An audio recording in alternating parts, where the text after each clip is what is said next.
Za večerom u Vili Deviloglu niko nema apetit nakon ovog Metinovog dolaska.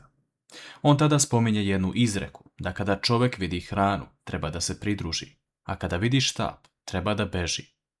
On pogleda u Mukader koja govori da nema apetit i da će otići u sobu, a Metin je pita kako je to moguće kada je baš izgledala kao da jedva čeka da jede. Mukader odlazi u svoju sobu, a Džihan pita Metina zar nije dosta lupanja sa štapom po podu i da ga sigurno nije doneo tek tako. Džihan govori da ga je doneo s namjerom kao da želi da se posvađa sa Mukader. Metin se okreće prema Džihanu, govoreći da on nema problema s ovim štapom, ali sudeći po Mukaderino reakciji, ona sigurno ima neka sećanja.